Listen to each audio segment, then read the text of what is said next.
മന്ത്രി വീണ ജോർജിന്റെ രാജി ആവശ്യപ്പെട്ട് പ്രതിപക്ഷ പ്രതിഷേധം ശക്തമാകുന്നതിനിടെ മന്ത്രിക്കെതിരെ വിമർശനവും പരിഹാസവുമായി CPM നേതാക്കളും. മന്ത്രി പോയിട്ട് MLA ആയിരിക്കാൻ പോലും വീണയ്ക്ക് യോഗ്യതയില്ലെന്നായിരുന്നു CPM ലോക്കൽ കമ്മിറ്റി അംഗത്തിന്റെ വിമർശനം.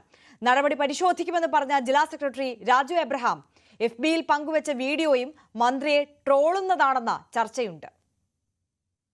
ഇടതു മന്ത്രിമാർക്ക് വീഴ്ച വന്നാൽ ന്യായാന്യായം നോക്കാതെ ന്യായീകരിക്കുക എന്നതാണ് സമീപകാല CPM ശൈലി. കോട്ടയം മെഡിക്കൽ കോളേജ് അപകടം കൈകാര്യം ചെയ്തതിൽ മന്ത്രി വീണ ജോർജിന് എതിരായ വിമർശനത്തിലും മന്ത്രിക്കൊപ്പമാണ് പാർട്ടി.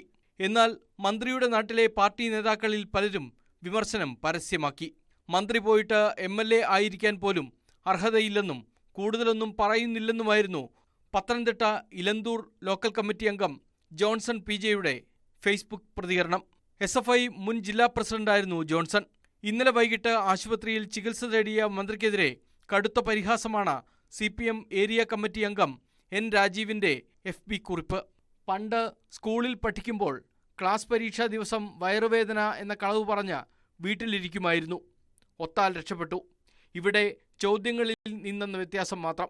നമ്മളൊരു നിർദോഷമായ തമാശയൊക്കെയുള്ള പോസ്റ്റുകൾ സാധാരണ ഷെയർ ചെയ്യാറുണ്ട്. ഞാൻ ഷെയർ ചെയ്ത് കഴിഞ്ഞ ഒരു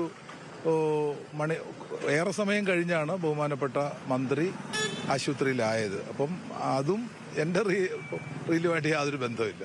വിമർശനങ്ങൾ പരിശോധിക്കുമെന്ന് പറഞ്ഞ ജില്ലാ സെക്രട്ടറിയുടെ FB പോസ്റ്റുകൾ മന്ത്രിയെ ട്രോളുന്നതല്ലേ എന്ന സംശയവും പാർട്ടി പ്രവർത്തകർ ഉന്നയിക്കുന്നു.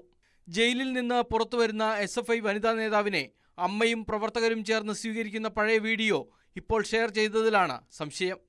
എതിർചേരിയെ ഉദ്ദേശിച്ചാണെങ്കിലും സമര പോരാട്ടങ്ങളിലൂടെ കടന്നുവരാത്തവരെ കുണുവാവ എന്ന് വിശേഷിപ്പിക്കുന്നത് കൂടിയാണ് രാജു എബ്രഹാം ഷെയർ ചെയ്ത വീഡിയോ. കഴിഞ്ഞ തവണ തുടർഭരണം ഉറപ്പാക്കുന്നതിൽ നിർണായക പങ്ക് വഹിച്ച ആരോഗ്യവകുപ്പിൽ നിന്ന് ഇപ്പോൾ തുടർച്ചയായി വീഴ്ചകൾ വരുന്നതാണ് പ്രവർത്തകരെ ചൊടിപ്പിക്കുന്നത്. ന്യൂസ് 18 പത്തനംതിട്ട.